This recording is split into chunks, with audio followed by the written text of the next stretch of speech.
Like that felt phoned in, and that's weird because I've seen him put more effort in the videos he puts on YouTube. You know what I mean? I was like, that was weird. And also needed a bigger dude for Krieg. Need a much bigger dude for Krieg. Am I wrong? Bloodaxe? I won't say that you're wrong, but it's hard to tell with the quick scenes. I don't know. I can't really tell proportion wise how big he was, but I mean there are much bigger people that you could do with as little dialogue as Krieg's I actually gonna have. know. There's an entire cast of WWE wrestlers, man, that are massive. And with the mask, they could have snatched easily a 6'6" to 6'8" guy, rippling with muscles, to do that role. They easily could have. I know. I mean, that doesn't make sense. You know, again, here's a role where you can grab the biggest guy and he doesn't need to be good at acting. I don't know. I don't think the cast is ready. I'm sorry. I know you're ready to start. Go ahead. We'll get to it. Yeah, well, we're going to start off with Borderlands, so Okay. we'll get right into it. Wow, it's hot. Yeah. Yeah. All right. Welcome to Dicejunkies. I'm Xenodamus. I'm here with Q. and on Skype. We have the return of Bloodaxe. Hey man, how's it going? I know you had a lot of family stuff going on lately, and Bring that up. Don't say that been, word. well, yeah, Between, Q said a lot of family stuff going on too. But Yeah, with Mardi Gras and my father-in-law showed up last Sunday at like 2:30. I'm like, yeah, I'll be able to make the show. He brought over some stuff, some books regarding antique cars, and we just sat and geeked out over it for a while. So anyway, well, hopefully you get some free time this weekend, and we can come hang out with you because we're going to be down there most of Saturday. I've already got the weekend planned out to where I'm off. I'm not working, so and I've got the 501st and Rebel Legion stuff. So I'm definitely going to be at CoastCon. But yeah, we'll definitely be able to do some stuff on Saturday. Cool. Yeah, I've got a couple people we've got to catch up with once I'm down there. Got a call from one of my original back in the day D&D buddies who's going to be down there. So I got to catch up with him, and then got to catch up with the rest of the crew. You know, Unity or and Blood, since you're the dice junkie down below, you know. But anyway, let's talk about this Borderlands, man. I know you were actually on this one, so I'm gonna let you start it off, Blood. Well, I kind of wanted to hear you guys' thoughts first. We kind of touched on it before we went live with it, but it just my initial response or initial opinion was, why do they not stick to the lore and the atmosphere that the games were made famous for? Right off the bat, when they started off with the Electric Light Orchestra's version of Duya, I'm like, they're making Guardians of the Galaxy, but they're using Borderlands characters to suck people in. And Yeah, They should already have the music. I gave the think- music. I think they're doing that for the non-gamer crowd. Oh, this is going to be another Guardians of the Galaxy. I got to go out and watch this. But when we were talking about the casting over the past year or so, we kind of questioned the casting with Jamie Lee Curtis and Kevin Hart, and even my wife, when she watched, goes, "What's Kate Blanchett doing this playing as Lilith?" I'm like, that's pretty impressive that you know that's not even a good casting. yeah, and that was me and Q when we were watching it. Both of us were looking at the casting, raise, just like, eyebrow raised, like why they picked that person. Now, as far as it going along with the game, I could care less if it goes along with the game. But like you said, the lore of the game, that is important. You know. Well, the concept of Vault Hunters, I think, is going to be kind of the main purpose. But I think it's going to be the same vein of a lot of these shows from the 70s and 80s, where they took something that had a pretty good following, and they're going to make it a joke fest. And Borderlands has its own sense of humor, that most normies probably wouldn't appreciate the way that geeks and gamers do. But even down to the to Lilith, I mean, just the aura that Kate Blanchett was portraying, that did not remind me of Lilith.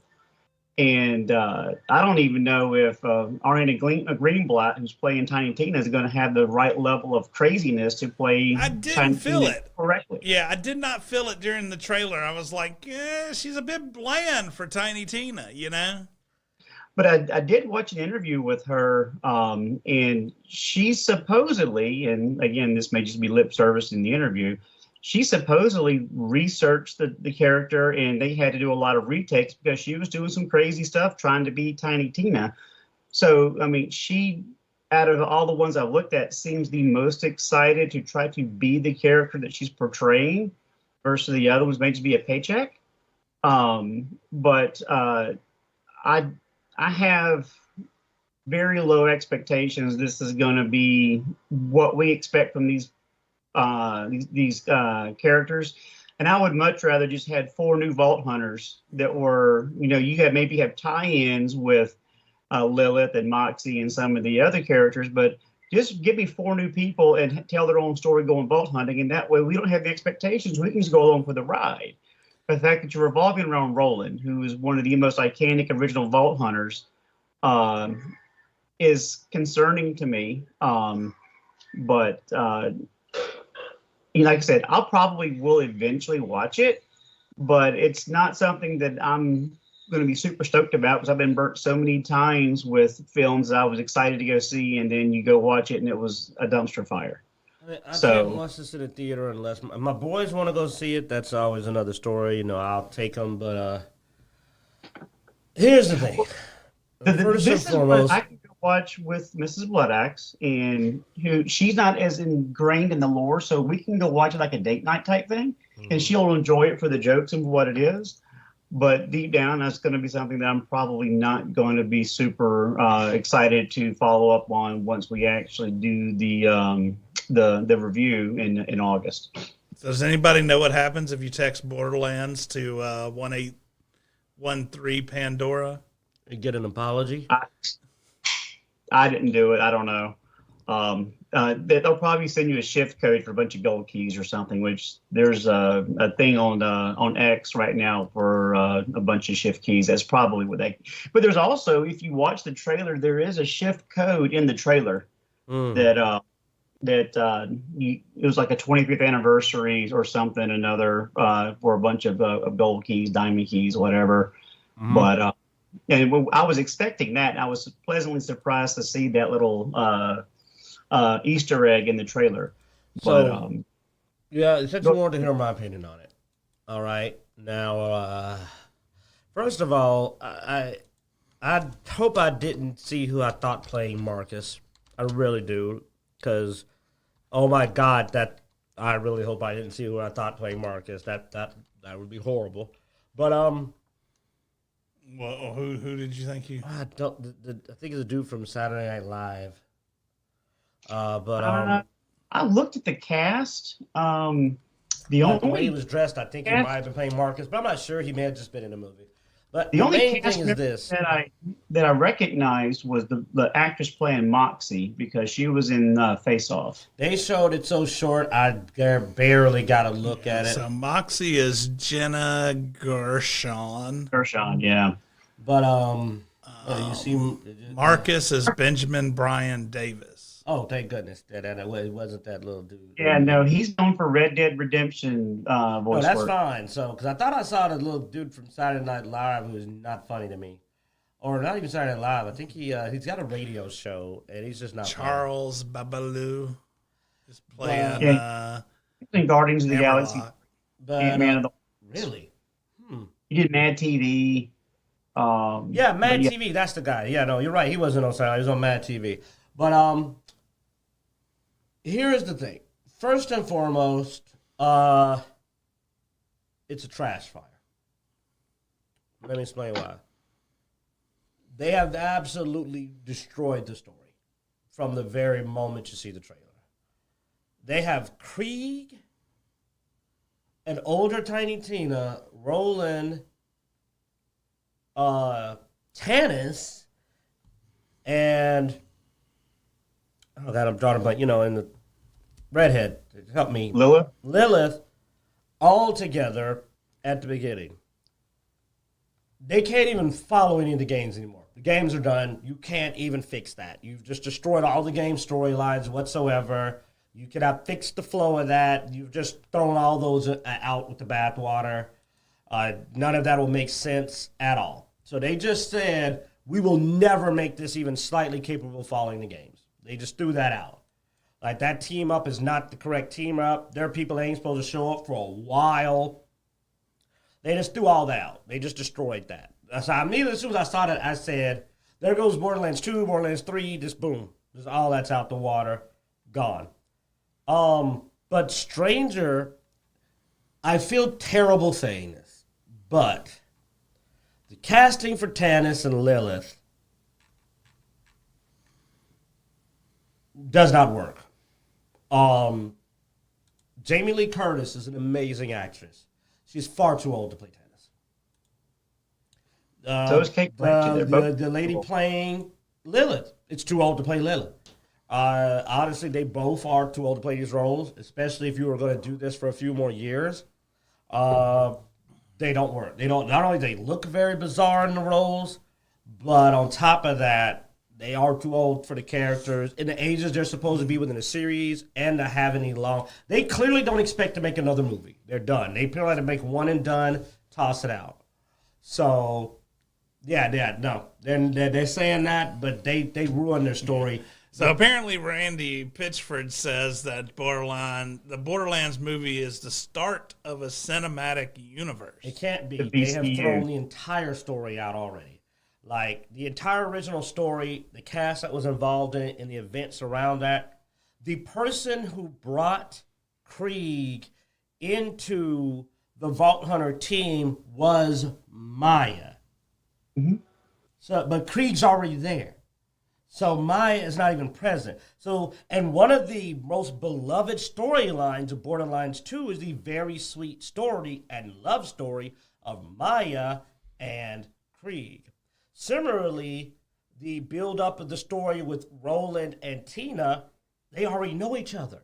Roland meeting this lonely orphan and bonding with her, he already knows her. So, like, he already seems to even know Lilith. So, a lot of the story elements that were, normally you would assume would build up over the movie, you're missing Brick, you're missing Mordecai, who were integral parts of the team, well, in the later parts of the game as well.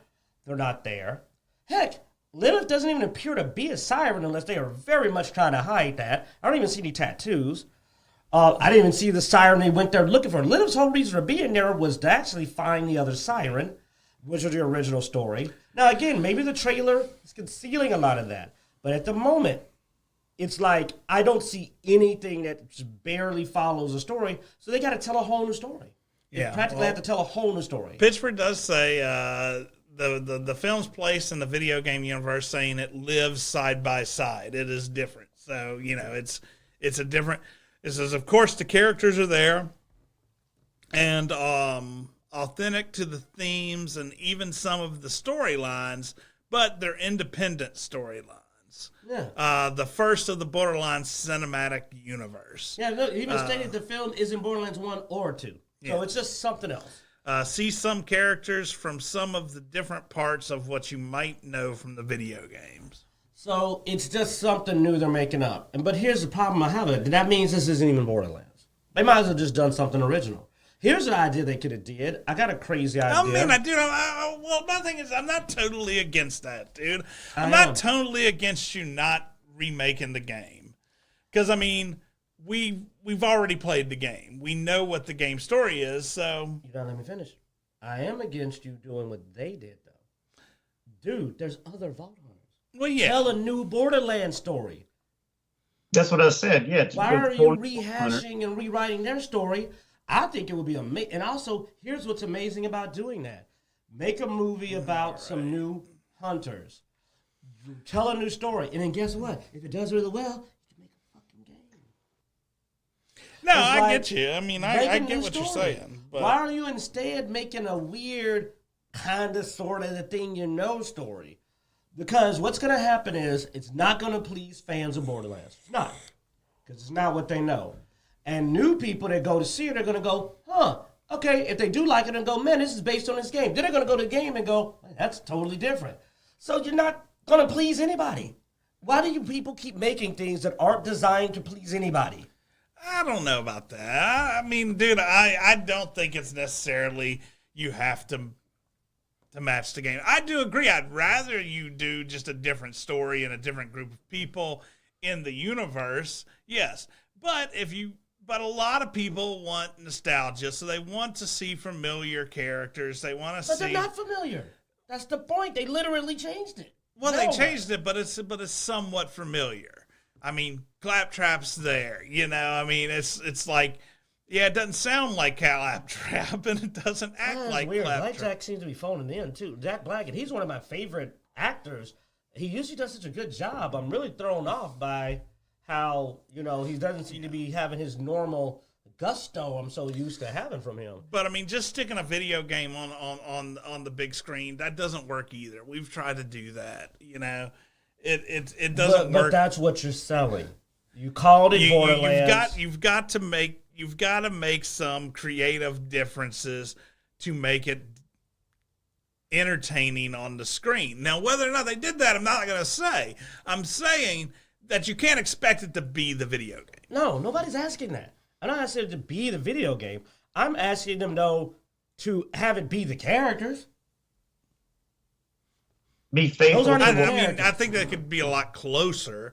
I wouldn't even expect you to match them one for one, but I would expect them to be a lot closer. I'll agree with you. If you have a favorite team that you like, and they said they're making a movie of that team, you expect the team members to be the same, and you know it.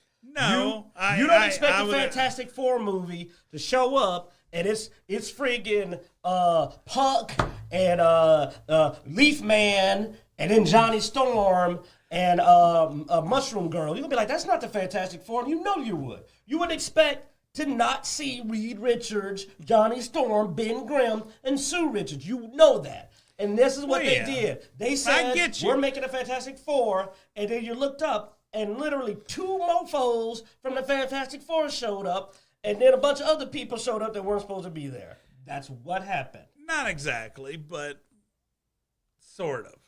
Yeah. I mean, they are Borderlands characters. It's just not necessarily in the same vein. They pulled some from here, and yeah, they did X-Force and Uncanny in with this, so no, we don't have, we got Havoc instead of Cyclops. Yeah. And I mean, dude, we talked about X-Men 97, one of the better X-Men cartoons. They didn't have all the characters from the X-Men comics.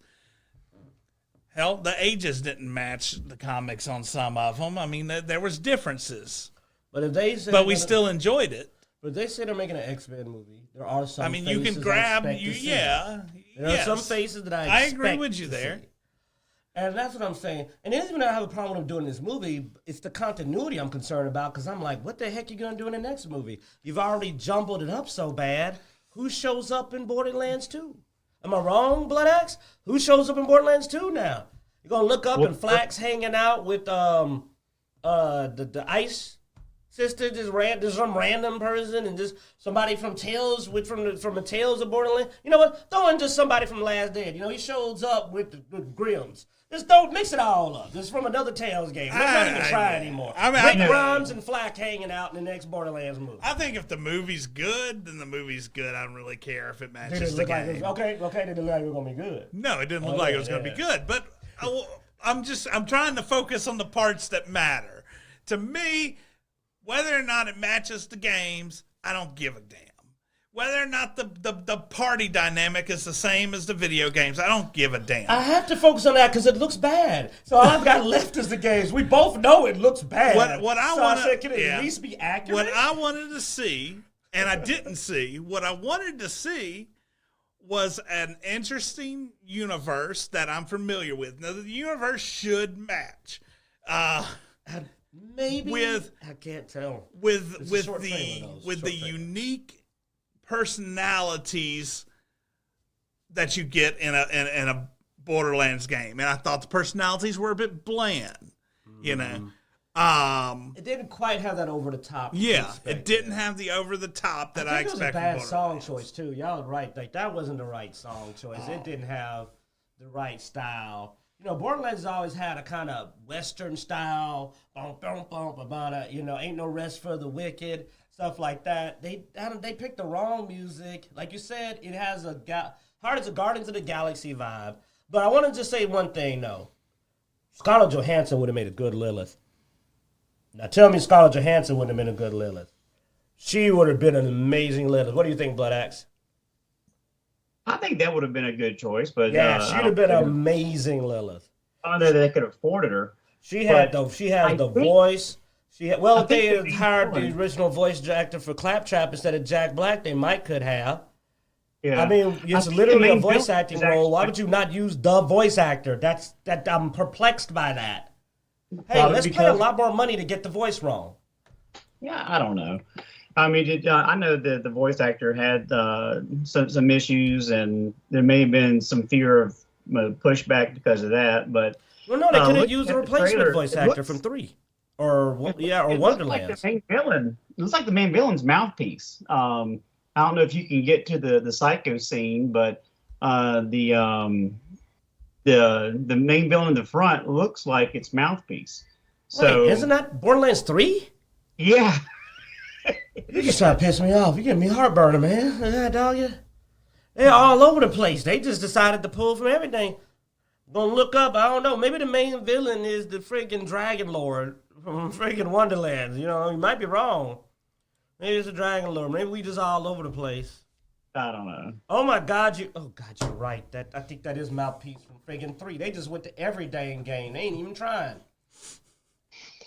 So and here's why that bothers me. It's because it doesn't look good, so it could at least be accurate. Because then maybe the second one could be good. But if it's not accurate or good or cast well, then it's nothing. Give me something. Because if it's accurate, I can enjoy it as an accurate representation. I guess my thing is I never really thought the story was that great with Borderlands anyway. And but it would give me hope for the next movie if it was. I enjoyed the personalities more than anything. I mean, we're not gonna get that. Yeah, man. I don't think a dude's gonna have 3 toes and none of that. Yeah. Oh, and what are they gonna do with the with all the you know, Snow White and all that stuff? You know, they can't do. What are we gonna do about the little people? No tinks. That's what they call them out there. I know what they were calling them in 3, and I still say tinks sounds so much a more very insulting. Derogative term. Like to me, that sounds like a slang. I would much more. Yeah, that sounds like a slur. Yeah. I agree. I mean, that's almost like saying the N-word when you say it. You know. I mean, it really does sound like a made-up slur. I do not know what great sensitivity writers said. Let's make it sound more like a variation of another well-known slur. Like, because the other ones are like, the Asian slur. Yeah, let's just do that. And that somehow is better than the word that is not considered a slur, to the best of my knowledge, by anybody.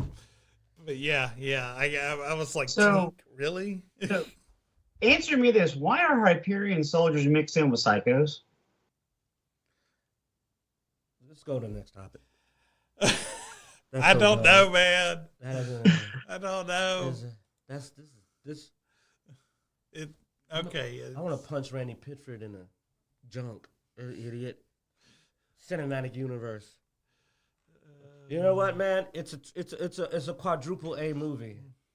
Quadruple A movie. That's what it is. And it's not a triple A. It's a quadruple A movie, man. It's a new quality level. We'll get to that later. We'll get there. I like the sprinkle. Yeah.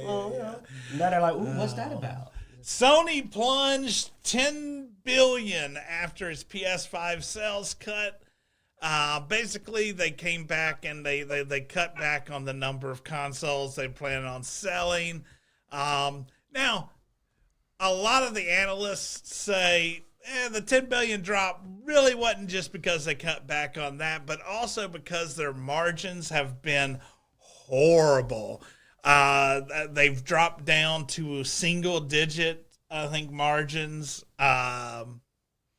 So, and no one can understand why. Well, I mean, we know why. We've kept up with there's it. Q's But theory, you know. yeah. But the big thing is they're looking at it. They're like, okay, you're doing more digital sales, which have a higher margin than physical sales do. You have the PS Plus subscription service, which should be a residual income coming in, so that should be a higher margin. But yet, for some reason, you've dropped your margins down to a single digit. Where normal a quarter of margin has been 14 to 12%. And they were expecting it to go up to near 20 because of, things like digital sales and subscription service and stuff like that. I wonder if it could be, what do you think? Do you think it could be maybe ridiculously exorbitant spending on exclusivity? Yeah. $600 million contracts to get Marvel games on not. I mean, it makes sense. I mean, that's the only way that you have because as they said, sales are up. So it has to be in spending. You're spending more than you should be if that's the case. And because you notice I'm not on some big woohoo. No, I mean, this isn't a woohoo moment. It's kind of sad because the best selling console in the world, the largest gaming console seller in the world, is effing up and not doing well because they're so stubborn to screw over the other consoles and so console-oriented that they're spending too much money trying to stop games from going to other consoles. That's ridiculous. This console war has gotten out of control to the point that Sony may go under. And contrary to what you may think, I don't want Sony to go under because I don't trust Xbox to be the only console. Do not believe I want that. I want a better competition. Only a fool thinks any corporation should have the whole gaming market, or we'll have quintuple A games coming out. You know what I'm saying? No. I would like to see back in the day when it's like everybody's keeping each other in check. That was the good days with everybody. Sonic versus Mario, nice competition. 4 or 5 TurboGrafx 4 or 5 consoles, all of them out there competing. Well, I mean, dude, this is sort of maybe checks and balances coming into term, though.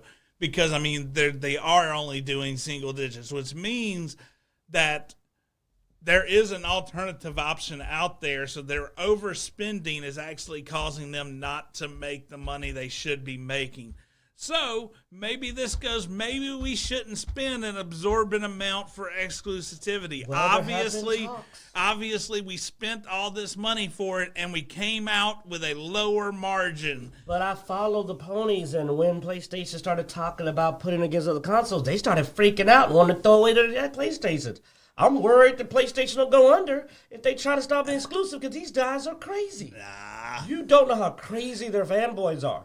My concern, I would love to see PlayStation pull neck and neck. That's a minor extreme. I hope so. It's a minority. Yeah, because I know y'all never thought you'd hear me say this, but I don't want Sony to go under. Well, I want to see. We need the competition out there. Yeah, I want to see exclusivity go away and good competition, because then the best competition in games will happen for everybody, and it'll be a utopia for gamers. But they do need to stop this. That contract we found, man, was insane from the hack. That they spent an insane amount of money. I can't even celebrate it. It's an alarming amount of money they spent for exclusivity on Marvel games. It's alarming. It was so much. I was like, I don't know how to feel about this. Because you know why? Because I don't want anyone to lose their job. And that's the kind of thing that gets a lot of fire and happen. Well, no, yeah. When margins go down, you'll see layoffs. That's usually the quickest way to correct margins. And when I saw that deal, I said, "Ooh, that's a lot of jobs. That's going to be a 20-30%. That's definitely a big firing." And I'm tired of hearing about big firings. So it ain't always good news to see guys you don't like go under. So, hey, it's Well, great no, I that mean, it's dude, evening out. we but- know Microsoft is no saint. Oh, no, they just did a bunch of firings, yeah. Yeah, but I mean, the thing is, we know Microsoft isn't a big saint. So, I mean, they need the competition too. They need Sony as much as Sony needs Xbox. Like, the reason stuff's coming out on Game Pass, because of Sony. I don't think I don't know that. Like, Yeah. because of Sony. So, hey, Sony, stop being exclusive. Hey, put out Ragnarok. I'll buy Ragnarok. I never said I wouldn't buy your games. I said I wouldn't buy your console. I did. I said I wouldn't buy your console. Dude, I mean, Put your games out. I'll get it. I mean, I'm still waiting for the next God of War game to be out on PC. I'll probably buy it. You know, I was thinking about buying Spider-Man 2 when it came out on PC until I watched a lot of. Baby. Yeah, give me some multiplayers, man. Me and Bloodaxe will go snatch the game up and go kill something together. We love co-op. You got some co-op on PlayStation? Put on Xbox. We'll buy it. One with Bloodaxe. We'll play anything co-op. We desperate. We just need co-op. we looking up all kind of games, man. We just like. That's the other thing that both of them need to work on is better crossplay. Yeah. Yeah, I just bought Atlas of the Fallen, and I don't even know if it's good co-op, but I'm willing to give it a shot. Let me know if it's any good. I'll join you. Like, drop Helldivers. They got a petition from Xbox players telling them. I saw that. Yeah, they got a big petition, like massive amount of signatures from Xbox players saying, put Helldivers on Xbox, we'll buy it. And I would buy it. I've heard so much about it, I'd buy it. I know it's on Steam, but I'd want to play it with Bloodaxe, because your butt won't play nothing with me. Multiplayer shooters really...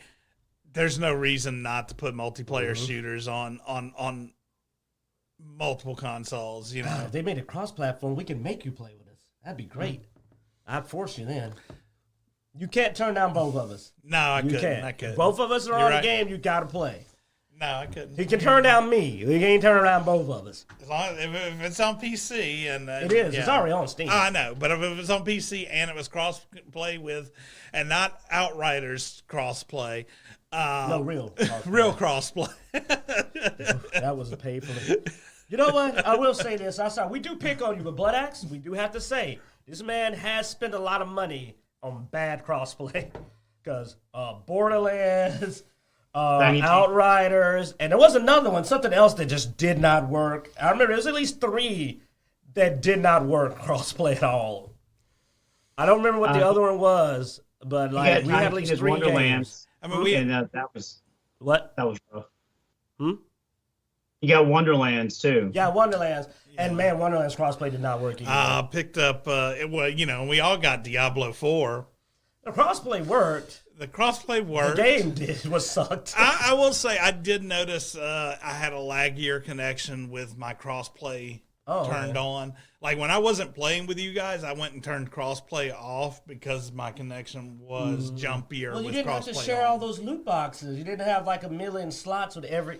Yeah. So but the game just generally sucked. So it was that waste of money that we all spend in the effort of playing games together. You know. So yes, I am like, hey Sony, you get what you deserve. But I hope the solution isn't fire a bunch of innocent employees, and instead it's hey, who wants to play Ragnarok? Hey, who wants to play Helldivers 2? That's I hope the solution is. Let's hope they don't fire innocent employees. Let's hope they fire people who are making these bad decisions. And sweet baby ink. You'll find out, Bloodaxe. That's the company that messed up Spider-Man 2. And also Suicide Squad. Yeah. And everybody everything else. Money back for. Yeah. So I mean, what's up, man? You obviously want to talk about Sweet Baby Ink. So what you got, man? What? I just said it. I mean, basically, yeah, that's it. I basically discovered that the people that have put their hands on, because we talked about Suicide Squad last week. Yeah. So it's just the discovery that you know how you find the ties that bind. We found that the company. Because we complain about stuff or talk about things. It's nice to put a face to the boogeyman. Just like we found out about BlackRock with Disney. Yeah. We found out BlackRock and that other company are the investors that do all the DEI. Well, we found out Sweet Baby Inc. was the one that came up with the story for Spider-Man 2 to write out Peter Parker. Which, I mean, you had this opinion. We looked up some before the show, and I will say you're not the only one that has it. Here's Bounding into Comics with an opinion piece of Sweet Baby Inc., the company responsible for victim mentality in video respect them for putting an opinion on that. I'd like that, because this is an opinion. But they were involved in the writing, and they said, you can literally highlight it here, highlight Spider-Man 2. So they say they worked on the story consultation. Suicide Squad, which is doing terrible, as you know we covered. They did the script writing, the cut scenes, Barks and dialogues, So that's what they do. They get brought in and they try to make sure that the game is as they feel appropriate. And now let's be fair. God of War Ragnarok and Alan Wake 2 they worked on, successful games. They're also the games they had the least input on, but successful games. The Spider-Man 2, while a successful game is a game, terrible for a Spider-Man game. Like, it did much worse than the first game. I think it could have been a lot better. Suicide Squad, terrible, period. So there is a lot of, there's a lot of beliefs that they are the company that made the bad calls. Now, it could not be the case, but it's probably the case. My opinion. So I tease them. But in the end, I can't prove that, and it's not their fault. I will say this. It is not their fault. They were hired to do this, and that's an important thing. So Sweet Baby Inc. are not the bad guys.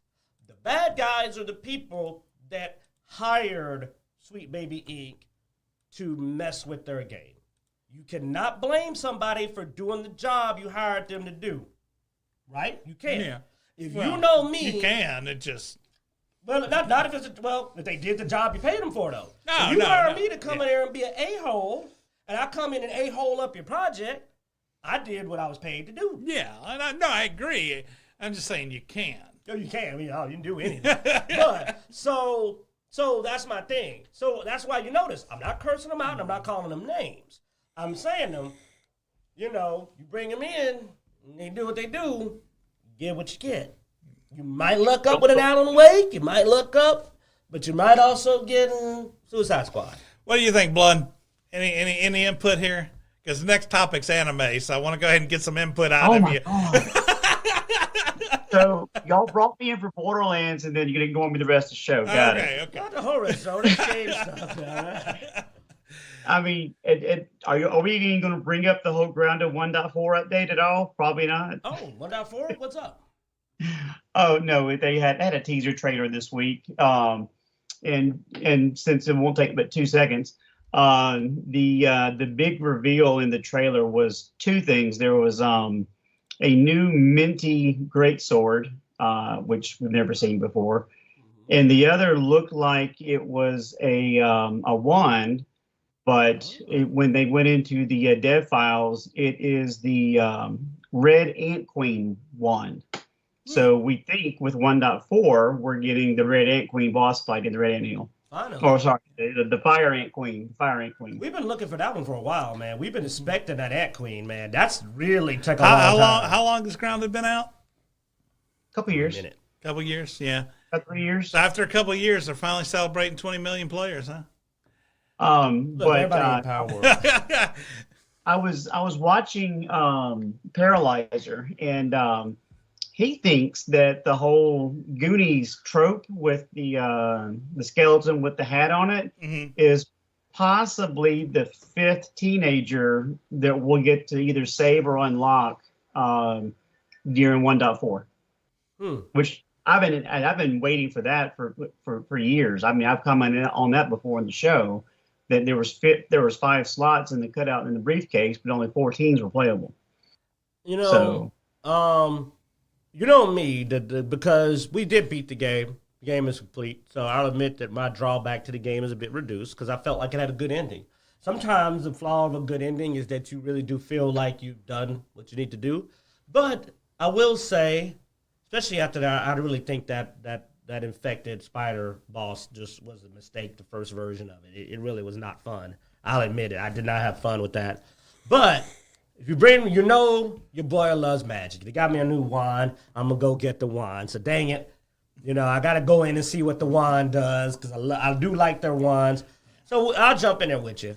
And I was just joking about the 20 million with the reason I said it is because Pal World apparently after 1 month announced that it did 24 million. So I heard it. I heard they've dropped a lot though after a month. So well, ups and no, downs. 24 is how many individuals played the game. You're talking about net gross. I'm not talking about I'm not talking about concurrent. Yeah, their concurrents dropped way off. Yeah.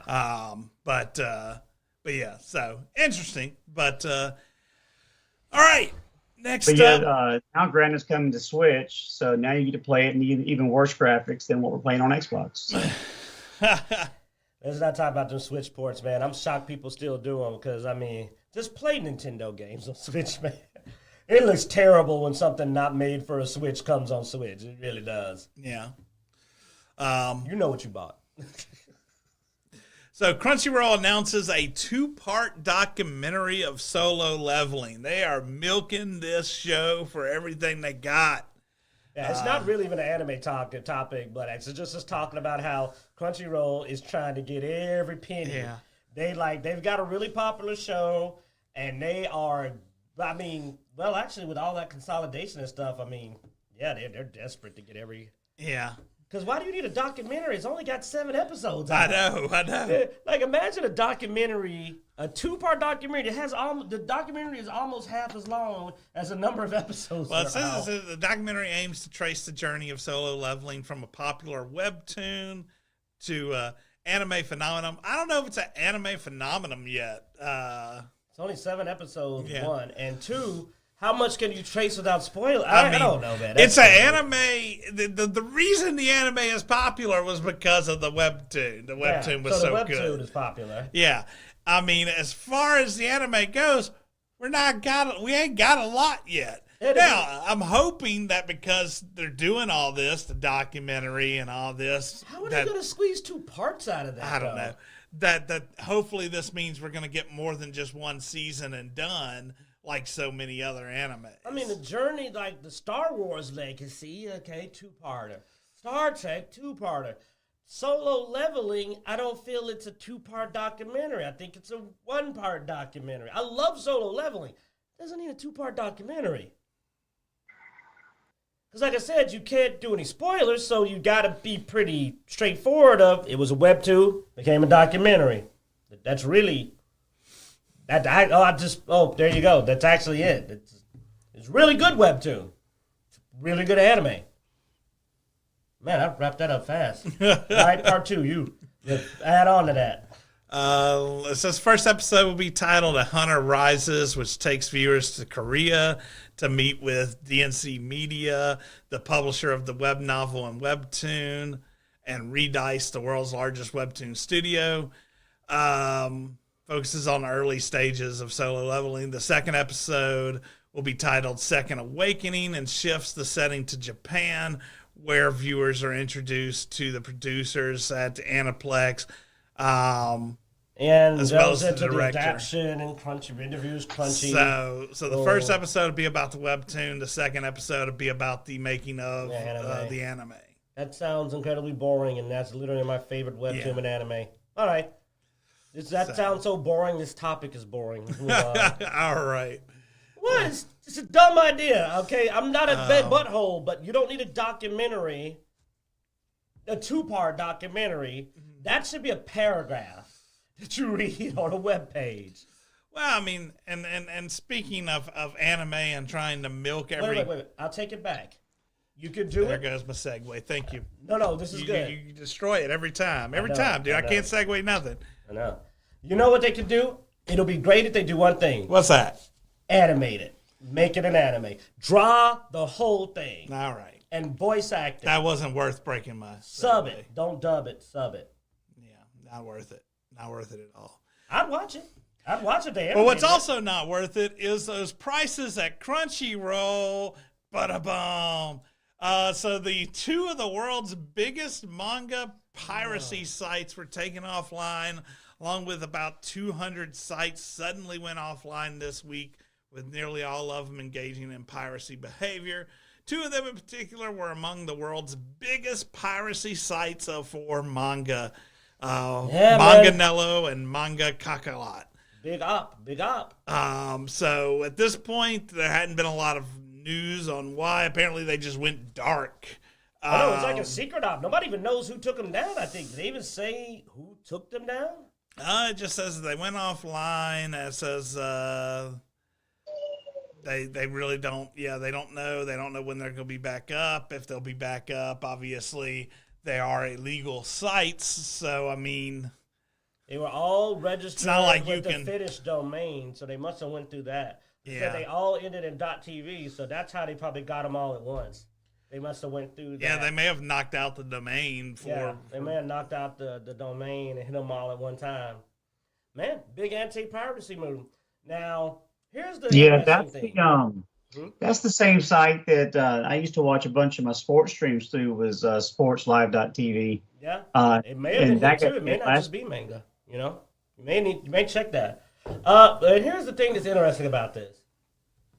This happened around the time all these anime sites and stuff started jacking their prices up to the stratosphere. We covered that a while back. I think about doubling the prices. This wouldn't look so sus because I mean the piracy sites. I get it; they get taken down. I get that. But the reason I call it an op is because massive price hikes from streaming sites, and then big hit. That seems like this isn't enforcing a law and trying to stop, because it's the right thing to do. Seems like it's more going, you're going to pay us double the price. I'm just going to say what it is. Now, doesn't change the fact that... Well, I mean, Sony's been making a lot of bad investments, apparently, so, they need you to pay those Crunchyroll prices to get those margins up. Man, they'll do anything to not have to do that exclusivity. no, Sony. Y'all see Sony's like, you are not getting God of War. Shut it down. You're not getting God of War. You're not getting Kratos. Shut all of it down. Wow, that's good. We're going to shut down all the piracy sites. You're not getting God of War. You and Bloodaxe ain't playing Spit on that Xbox. Bloodaxe, man, they hate us, man. But Sony said we ain't getting nothing. They said we'll shut down every site we got to keep y'all out of our games. That's good. I never thought of that. They were like, no, you going to pay that Crunchyroll. Hey, man. You know what? If it helps people keep their job. But, I mean, you can also just stop being exclusive, man. Come on. Really? They going to pop back up. You can't, man. Manga Collide going to be back up in a month. Oh, yeah. They can't. The internet is massive. If you keep messing with them, they're going to hack you again, Sony. I'm not trying to be mean. You've been hacked a bunch of times. Messing with them. I mean, obviously it may not have been Sony. I hope it wasn't because they find out they really going to mess them up next time because they can clearly get in. That would be bad. We need to stop hitting at that. I don't want to get Sony picked on. All right, guys, we're not saying don't pick on them. At least find some evidence. Maybe you could hack them, find evidence. I don't want to be the one to get I'm not condoning. I don't condone bullying. So I don't know that Sony was involved. Because seriously, they be in and out like they want to, man. They pour all this stuff. So like, that'd be messed up though. Like Sony, don't start fights you can't win. All right. This one's for you, Q. We have a release date for the Elden Ring DLC. That took forever. Elden Ring Shadow of the Erdtree trailer has indeed been released. It looks awesome. I have to say, it looks like Elden Ring 2. I mean, it looks absolutely massive. And it looks like all the nightmares I thought it would be. It looks so hard. A game is hard when the trailer looks hard. Just the trailer.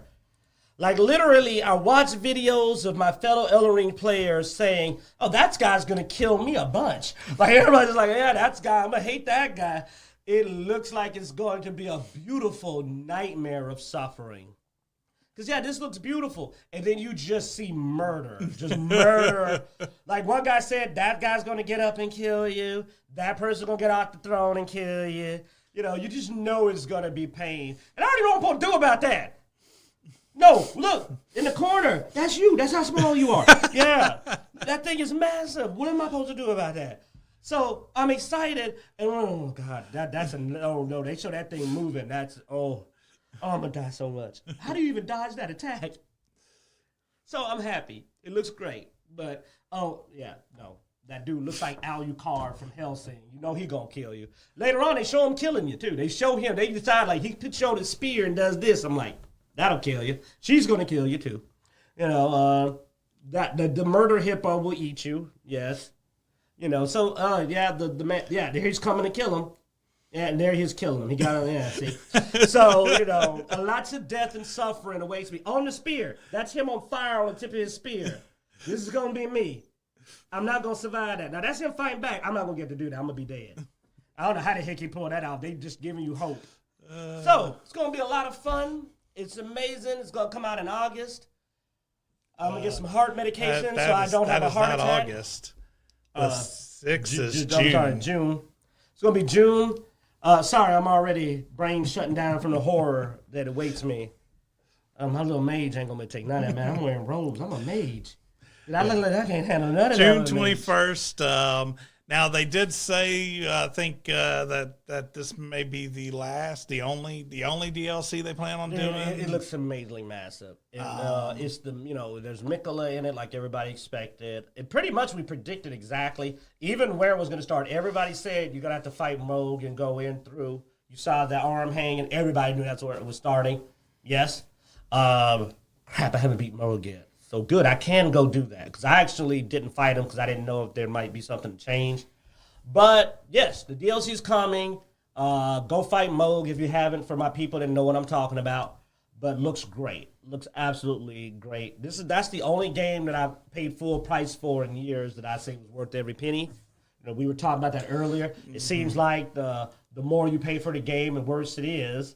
Well, this is about to be our segue. What if it's a quadruple A game? Like I said, the more you pay. Seems like the best games are $40. Skull and Bones has less than 1 million players total. This is including the free trial players.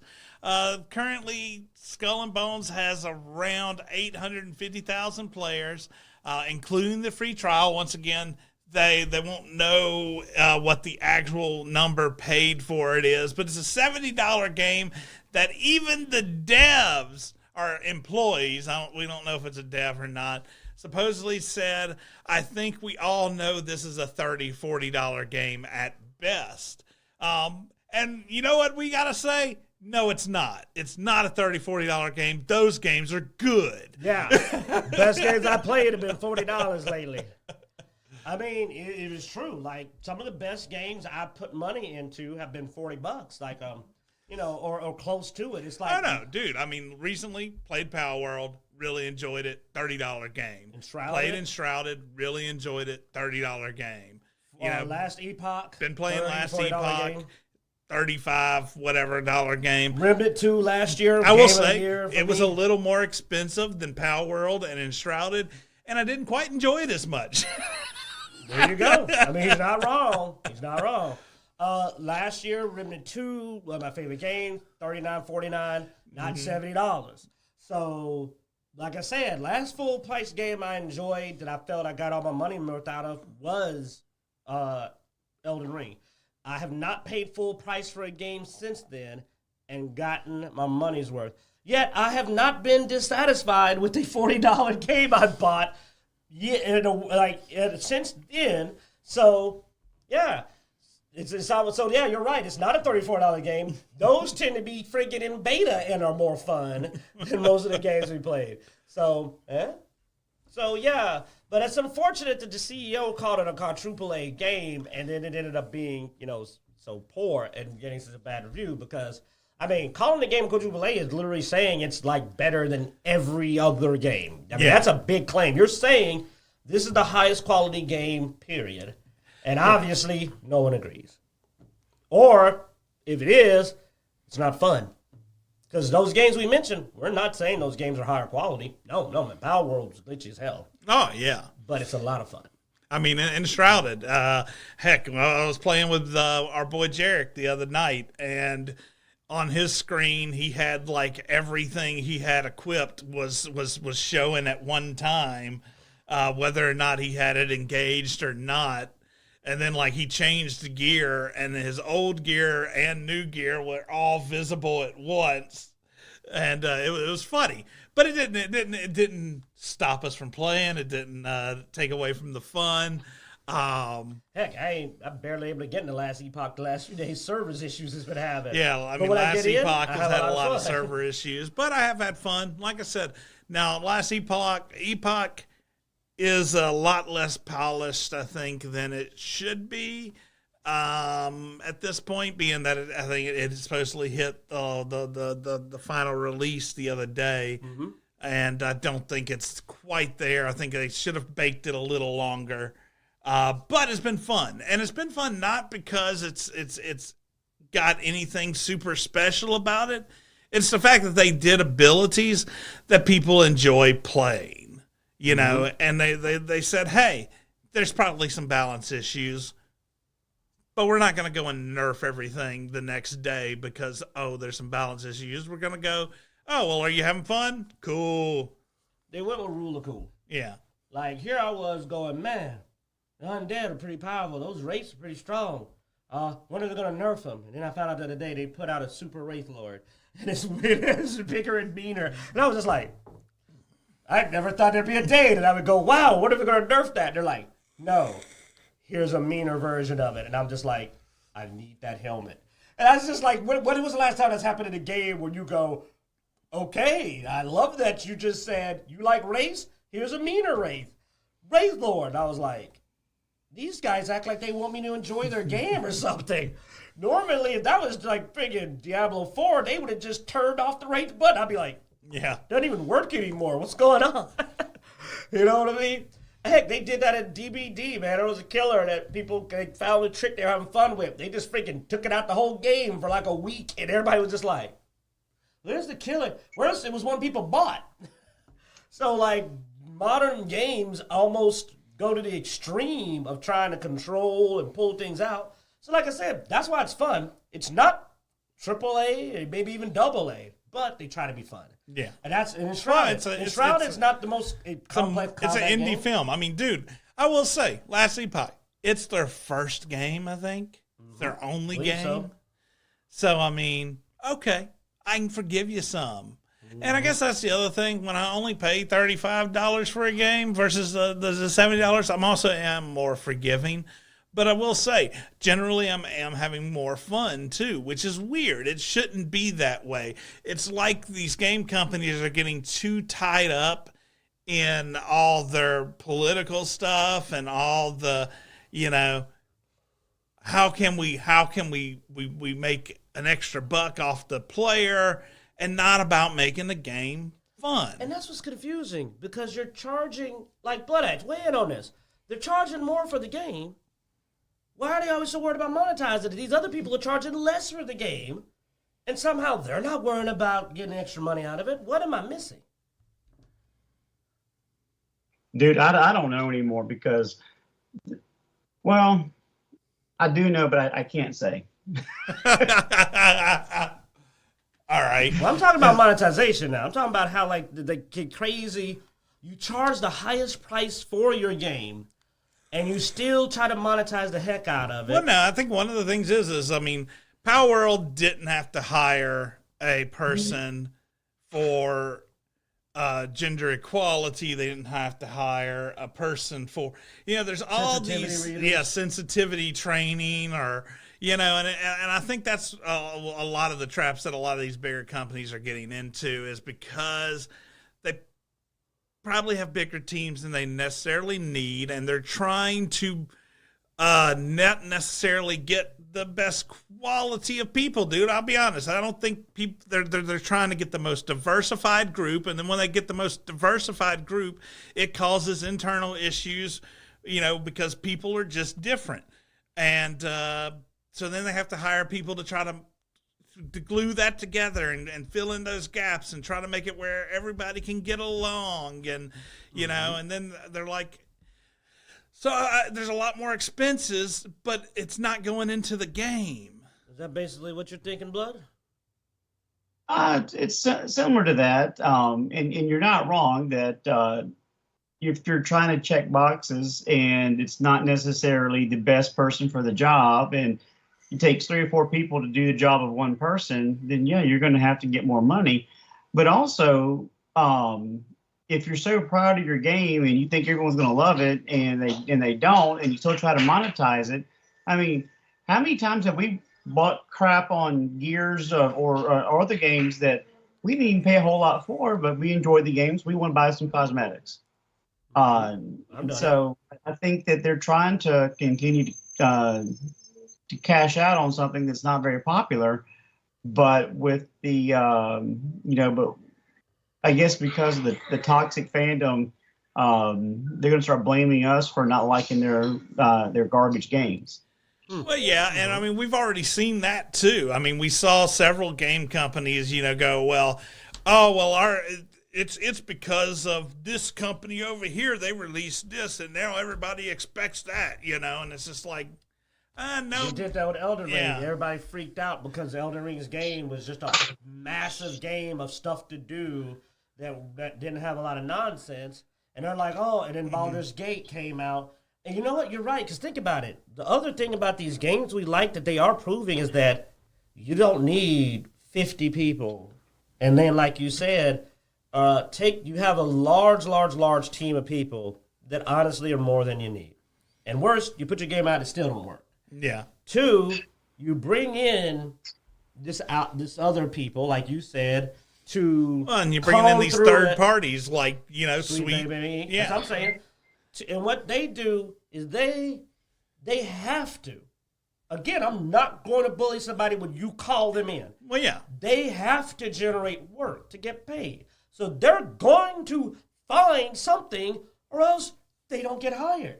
They can't charge you if they don't find it. They can't go in and go, it's perfect. Because then they're going to go, well, we don't need to pay you then. Go home. So they're going to find something. Now you got to re-record. Now you got to rewrite. Mm-hmm. And now you got to reanimate a face. Mary Jane got to be made to look different. And you got to change Wonder Woman's booty. And you got to go in and mess with characters. Well, guess what? That's work and money. So what happens is they actually generate cost. Yeah, and it also messes up the flow of the game. I mean, a lot of this you can tell. They came in and they changed this. But then, they couldn't change the entire game, though, so now it feels just a little off, and it's those weird moments of just feeling a little off that makes it where you can't have as much fun, because it's just oh man, there's just something weird here. We've all played those games, and it's like, why doesn't this quite feel right? Oh, it's because of they decided to change the reasoning behind this, because originally it was a virus, but nobody wants to do a virus now because of the pandemic. So now we went and we changed what it was, and things just don't quite doesn't piece together. Feel right now. And then on top of that, the re-recordings and the reanimations generate cost. So now you're paying this company, but they're also generating more cost to the things you have to change. So the ratchet up a bill, so it's an exorbitant expense that's more than it looks at first when you consider they delay your game. They make you guys do more work, which you have to pay for. So you end up just racking up this, what you think you're paying when you bring in these guys is a much more than you realize. And then now you want us to pay for it. Then you try to super monetize the game when you do it, not realizing that the cost you generated lost you value because we don't want it.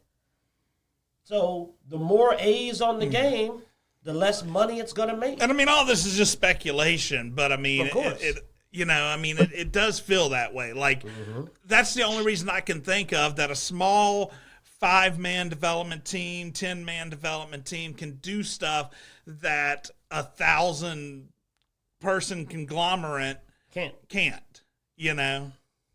That's why you enjoy the games they make more than that. I mean, I bet you the reason me and Bloodaxe love Hivebuster so much is that since it was a short DLC, I bet you money, Bloodaxe, that it was probably done by a little side team. I bet you they probably had a little team off to the side that did it versus the whole big force that did the main story and screwed it up. Because when you look at the game, it's missing a lot of those particular flavor beats that the main campaign has. And that's probably because it's a DLC. So it probably was just, okay, Team C, go do the DLC. And they're like, Yeah, that's good. That's good. It's almost like the Borderlands DLC, which the main game in Borderlands 3 was garbage, but the DLC, all of them were fun. Well, dude, the best season of Diablo was season 2. And you know what amazed me? I thought it was so weird. Season 2 was so good, and then season 3 wasn't. What did we find out? Yeah, it's A different. different team did season 2. That amazed me that I was like, oh, a different team. And it's amazing how the little team that ain't part of all of this, that gets to work by itself, does a better job. Well, and that's why I remember, and I mean, a lot of this stuff is weirdly regulated now, but I remember when I used to hire people, it was all about trying to find somebody that fits well with the team, and could do the job. It's like you look for qualifications, and then once you find a handful of qualified people who can do the job, you get them to sort of do a second interview, usually with the team, see if they mesh well with the team, because that does matter. Increases productivity a lot. So I don't know, man. I don't know what these companies are doing right now, but I mean, it was a bad call to call this a AAA game. Let's just say, a quadruple A game. Hey, don't you take that 8 off. They Yeah, spent sorry. a lot of money on that last game. And it is weird that the $30 to $40 games that we've been getting recently have been outdoing AAA games. And I mean, and it's not just Sony, it's not just Xbox. It's across the board with these AAA games. I mean, we've seen it. All the AAA games that have been coming off of Xbox have not really been doing Except that great. for Nintendo. They seem to be maintaining a steady, for their main ship games, they seem to maintain a steady style. Well, that's because Nintendo don't give a crap about the U.S.'s weird politics. I like to think that what it is with Nintendo is they said, this is how we make our games. It's working. And I did them applaud them. They said, it's working. But, hey, should we? It's working. And they stuck with it. That year they had a bad year. The president said, cut my salary. We're going to keep doing what we're doing. And I'm like, hey, man, I respect the game. He said, we ain't changing nothing. We doing what we're doing. So you got to give them credit for consistency. Yeah, I mean, Nintendo's sort of its own little ecosystem. I mean, well, that seems to work. Yeah. That might be the problem. Getting incorporated and then joining this greater community is what seems to ruin the product. That's what seems to ruin it. Too many chefs. The old classic, too many chefs in the kitchen. Maybe you need a smaller, concentrated team to do it. Maybe Xbox wants to really win. Maybe what they actually need to do is go to some of the companies and go, give me your best people to do this, and condense this team down, and sit them over there and let them do it. And then leave them the hell alone. Leave them the hell alone. They come to you if they need something. You keep your butt out that office. And then they bring to us what we got and we'll look at it. Maybe that's what they need to do. And don't try to make it AAA. Try to make something fun. No, you take it, you put it in front of some people, and you see if they have fun. If they have fun, you go, okay, release it. Yeah. How much would you pay for this? Cool. All right. We're going to put it out. Because, dude, Power World made a lot of money on a $40 game. You need to start realizing it ain't what you're charging for it. That's why I was dumb. They were worried about raising prices. I'm like, it doesn't matter how much you charge for it if you don't sell enough copies. Because trust me, if you sell more copies, you got to make more money. Raising the price, one, always lowers the amount of copies sold because people have limits to what they're willing to pay, first of all. Two, people get angry on a refund. Because here's another thing. We've also paid $30 or $40 for games we didn't like and didn't bother to refund it. Yeah. Because it was $30, $40. You know what? You could get away with that a lot. I'll be honest with you. I own a bunch of Steam games I bought for $10 and $20. I've never refunded a $20 game. $10, $20 games on Steam I never even played. I've never refunded a $20 game because I literally said, let's see. So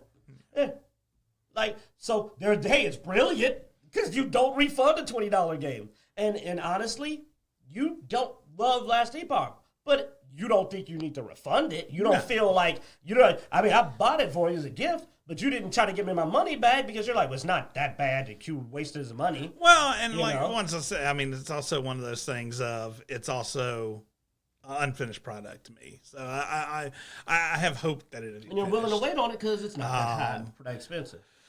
Mike on the chat room says the Walmart approach, it's better to make $1 off of 100 people than $100 off of one person. Yeah. It is, because guess what? That means you have 100 customers. Next time they might spend $10 each. You know, increase your customer base. And that's all I'm saying is that I think you'd be better to have have successful games than to try to fleece people. But dude, I mean, once again, I hate to keep using Power World as an example, but it's the game of the year so far, and that's it's because if I can sell a bunch. How did Power World get popular? It's because a couple people bought it and said, "Holy crap, this is actually really fun." You know, it's the same thing. When you sell something to 100 people for a lower price, that's 100 words of mouth to get your game out there. Where if only the elites, buy your game, they're not talking to a bunch of people and telling them to go buy your game. That me? It's not me. But that's a perfect example because it is harder to convince me, even if you're really well renowned, to spend $100 on a game than it is to convince me to spend $50 on a game, no matter who's telling me. You know what I'm saying? So you're right. It's like, dude, no matter if it's my favorite reviewers, it's going to be hard to convince me to spend $100. Yeah. But it's very easy to convince me to spend $40. Yeah. It is. So, because all you got to do is tell me it's pretty good. And I'll be like, I'm bored. Okay. But you got to be like, no. It's worth $500. You're really saving $400. You got to really sell it. So, $70 game. Because, the perfect example is that, Bloodaxe had to wait so long for me to buy Dead Island. It's the price. I didn't feel like it was worth that, and I waited for it to go on sale. Now, had it been $50 when it came out, I'd have bought it immediately. I would spend $50 on a game and play with my boy Bloodaxe just by him asking. He can literally say, I want to try this game, it's $50. I'll buy it immediately and don't even have to know the name of the game. But $70, $80, I'm like, dude, I don't think the game's worth that. We'll wait a while, I'll grab it. And you did with one, Yeah, and I did. I waited, because I don't want to be mad. I don't want to ruin my experience with my friend. And I know in my mind, a $70 game has to be good or I will be upset. Yeah. Now, when I got to spend only like $40 on it, $50 on it, I had a great time, didn't we? We tore Dead Island up, man. We played it out, went through the DLC. Because you know what? It was worth the money I spent. I had a good time. But if it was $70, I'd have been complaining. I know I would have been like, this ain't no damn $70 game, man. Yeah. I'd have been complaining the whole way. Plus, got patched up. It was playing good. That's the other part. It was playing good by then, Yeah. So... All right, guys, we're going to wrap up there. You got any last words, Bloodaxe? No, looking forward to seeing y'all on Saturday. Yeah. Oh, yeah. If you're in the area, we'll be down on the coast, Gulf Coast, Mississippi at Coast Con, walking around the floor Saturday. So if you catch us, say hi. Got anything, Q? Yo, Coast Con, we on our way. We're going to come check out our people. Do our closing, bro. All right, guys. Be sure to check out Dicejunkies.com where you can find links everywhere we are online: Twitter, Twitch, Facebook, Instagram, all that good stuff. Be sure to like, subscribe, and hit that notification bell. And as every week, we hope you enjoy.